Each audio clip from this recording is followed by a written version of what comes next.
എമ്പുരാൻ എമ്പുരാൻ എമ്പുരാൻ എമ്പുരാനാണല്ലോ ഇപ്പൊ നമ്മുടെ subject. Social മീഡിയയിലും ന്യൂസ് ചാനലുകളിലും ഡീഗ്രേഡിംഗ് പേജുകളിലും മോഹൻലാൽ സപ്പോർട്ട് പേജുകളിലും എല്ലാം ഇപ്പൊ നിറഞ്ഞു നിൽക്കുന്ന എമ്പുരാൻ. ഓക്കെ, ഞാൻ ഈ സിനിമ രാവിലെ 6 മണിക്ക് ഫാൻ ഷോയും പിന്നെ ഫാൻ ഷോ പോലെ തന്നെ തോന്നിപ്പിച്ച 1:30 ഷോയുമാണ് ഞാൻ കണ്ടത്. എന്തുകൊണ്ട് 2 തവണ ഞാൻ പറയാം. എനിക്ക് 6 മണിക്കത്തെ എന്റെ പ്ലാൻ എന്താണെന്ന് വെച്ചാൽ 6 മണിക്ക് സിനിമ കണ്ട് അതിന്റെ റിവ്യൂ ഇട്ട് സ്വസ്ഥമായിട്ട് പോയിരുന്ന് 1:30 കാണാം എന്നായിരുന്നു എന്റെ മൈൻഡ് സെറ്റ്. പക്ഷെ പാളി.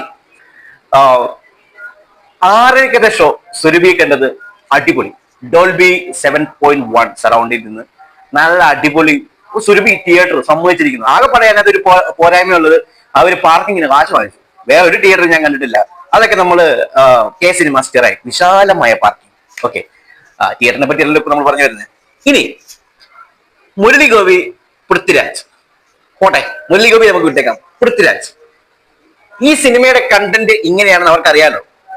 എന്ത് ധൈര്യമാണ് നിങ്ങൾ നോർത്തിൽ പോയി പ്രൊമോഷൻ ചെയ്തത്?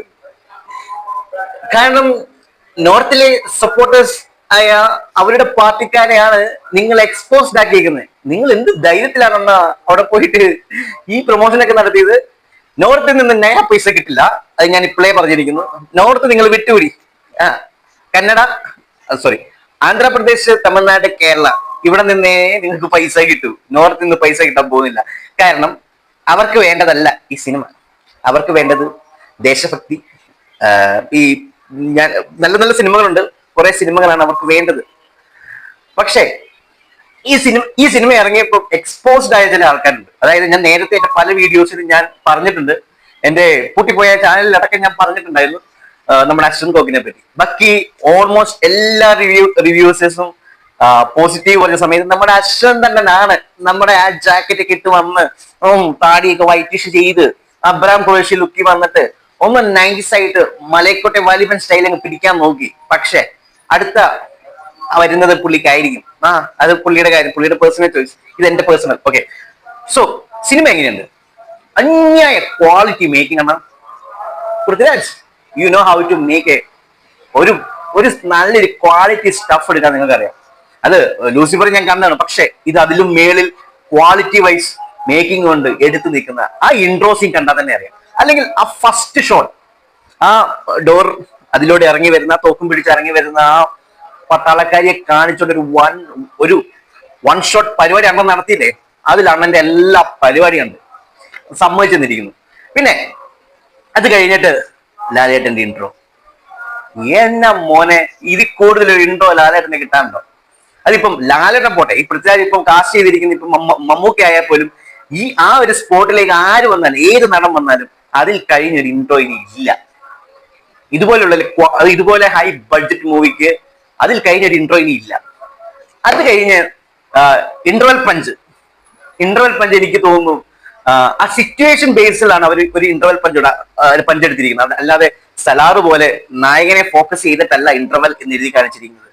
എന്താണോ സിറ്റുവേഷൻ അതിനെ ബേസ് ചെയ്തിട്ടാണ് അവര് ഇന്റർവൽ പഞ്ച് വെച്ചിരിക്കുന്നത്. ഇന്റർവൽ കഴിഞ്ഞിട്ട് പൊന്നു മോനെ, ആ കാട്ടിക്കിടന്ന് കാണിക്കുന്ന ആ പരിപാടി സെക്കൻഡ് ഇൻട്രോ എന്ന് ഞാൻ പറയും. എന്താണത്? ആ മീശ വിരിച്ച് എങ്ങനെ കാണിക്കുന്ന സീൻ തിയേറ്ററിലടക്കം, രണ്ടാമത്തെ ഷോ തിയേറ്ററിലടക്കം വട എല്ലാവരും മിക്ക ആൾക്കാരും പറഞ്ഞിട്ടുണ്ട്.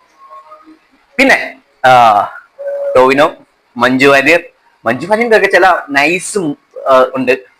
അവരുടെ നൈസ് സ്പോയിലേഴ്സ് ആവും, പരിപാടികളുണ്ട്, കൊള്ളാം, നല്ല പരിപാടി. അത് കഴിഞ്ഞിട്ട് നമ്മുടെ കോംബോ ഫൈറ്റ്, മോഹൻലാലും പൃഥ്വിരാജും തമ്മിലുള്ള ഒരു കോംബോ ഫൈറ്റ്, അതൊരു അടിപൊളി സംഭവമായിരുന്നു. എനിക്ക് ഇഷ്ടപ്പെട്ടു.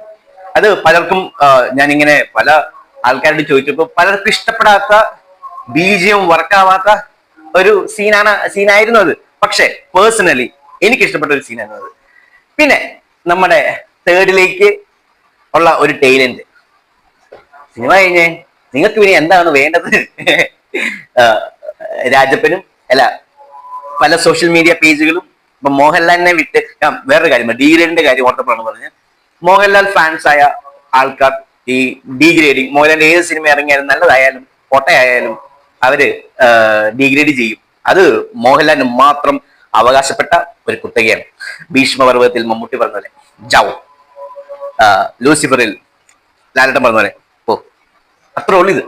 പിന്നെ നമ്മുടെ പൃഥ്വിരാജിനെതിരെയും മുരളിഗോപിക്കെതിരെയും നടക്കുന്ന ഒരു സോഷ്യൽ മീഡിയ ക്യാമ്പയിൻ ഇപ്പൊ നടക്കുന്നുണ്ട്. എല്ലാവരും പോയി കാണുക, നിങ്ങളുടെ വിലയേറിയ അഭിപ്രായങ്ങൾ രേഖപ്പെടുത്തുക. അത് മാത്രമേ ഞാനിപ്പോ പറയുന്നുള്ളൂ. കാരണം അന്യായമായിട്ട് പല ആൾക്കാരും എക്സ്പോസ്ഡ് ആവുന്നുണ്ട്. നിങ്ങൾ സത്യത്തിൽ ഈ സിനിമ നിങ്ങൾ ബോയ്ക്കോട്ട് ചെയ്യാനാണ് ആഗ്രഹിക്കുമെങ്കിൽ നിങ്ങൾ പോസ്റ്റുകൾ ഇടാതിരിക്കുക. കാരണം നിങ്ങൾ ഇടുന്ന ഓരോ പോസ്റ്റിനും 5000 ബുക്ക് മൈ ഷോയിൽ 5000 ടിക്കറ്റുകളാണ് പോയിക്കൊണ്ടിരിക്കുന്നത്. നിങ്ങൾ ചെയ്യേണ്ടത് ഇത്ര മാത്രം, നിങ്ങൾ പോസ്റ്റുകൾ ഇടാതിരിക്കുക. ഇട്ട് കഴിഞ്ഞാലാണ് ഈ പ്രൊമോഷൻ കൂടുതൽ. നിങ്ങൾ തന്നെ ഈ സിനിമയ്ക്ക് പ്രൊമോഷൻ ചെയ്തുകൊണ്ടിരിക്കുകയാണ്. Food for thought. ഓക്കെ. പിന്നെ മുരളിഗോപി, നിങ്ങളൊരു ഭയങ്കര ഐഡിയോളജി ഉള്ള ഒരു മനുഷ്യനാണ്. ടിയാനും എല്ലാം കണ്ടപ്പം ടിയാനും നിങ്ങളുടെ സിനിമ കണ്ടപ്പം മനസ്സിലാക്കിയൊരു കാര്യമാണ്. പിന്നെ പലരും പറയുന്നുണ്ട് ലൂസിഫറിന്റെ അത്രം എത്തിയിട്ടില്ല എമ്പുരാൻ. സത്യമാണ്.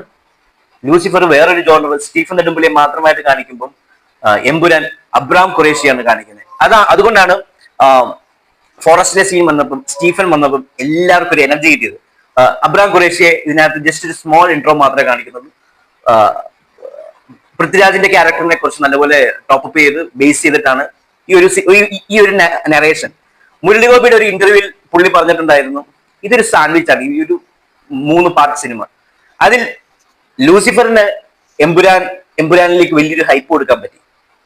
ഈ എമ്പുരാൻ ആയിരിക്കില്ല L3 ഹൈപ്പ് കൊടുക്കുന്നത്. ഈ ലൂസിഫർ തന്നെയായിരിക്കും ഇനി L3 ഇറങ്ങുമ്പോൾ ഹൈപ്പ് കൊടുക്കാൻ പോകുന്നത്. കാരണം ഇതൊരു മിഡ് പീസ് ആണ്. ഈ മിഡ് പീസ് നിങ്ങൾ എങ്ങനെയാണോ കാണാൻ ആഗ്രഹിച്ചിരിക്കുന്നത് അതാണ് സത്യത്തിൽ എനിക്ക് കിട്ടിയത്. എന്റെ പേഴ്സണൽ ചോയ്സ് ആണ്. ആ ഒരു അനുഭവമാണ് എനിക്കുണ്ടായത്. ഇതൊരു ലൂസിഫറിനെയും ഇനി L3 എസ്രേൽ, സ്പോയിലർ ആണ്, ഒരു ക്ലൂ തന്നാണ് നിങ്ങൾക്ക്. L3 എസ്രേൽ വരുമ്പോ നിങ്ങൾ നോക്കിക്കോളൂ, ഇതൊരു അതായിരിക്കും ലൂസിഫറുമായിട്ട് മാച്ച് ചെയ്യാൻ പോകും. ബാക്കി വരുന്നിടത്ത് വെച്ച് ഡീഗ്രേഡേഴ്സ് നല്ലപോലെ ഡീഗ്രേഡ് ചെയ്യും. സോഷ്യൽ മീഡിയ പോസ്റ്റ് ഇടുന്നവർ നല്ലപോലെ പോസ്റ്റ് ചെയ്യും. നിങ്ങളുടെ ഓരോ പോസ്റ്റിനും, നിങ്ങളുടെ ഓരോ വർഗീയതയുള്ള പോസ്റ്റിനും 5000 ടിക്കറ്റുകൾ വെച്ചാണ് ബുക്ക് മൈ ഷോയിൽ ആണായിക്കൊണ്ടിരിക്കുന്നത്. സോ മാക്സിമം സപ്പോർട്ട് ചെയ്യൂ ഇങ്ങനെയെങ്കിലും. ഓക്കെ. അപ്പം ഇനി നമുക്ക് ഏപ്രിൽ 10 ബസൂക്ക അല്ലെങ്കിൽ എനിക്ക് അഭിലാഷം കാണുന്നുണ്ട്. അഭിലാഷത്തിന്റെ റിവ്യൂമായിട്ട് വരാം. അതുവരെ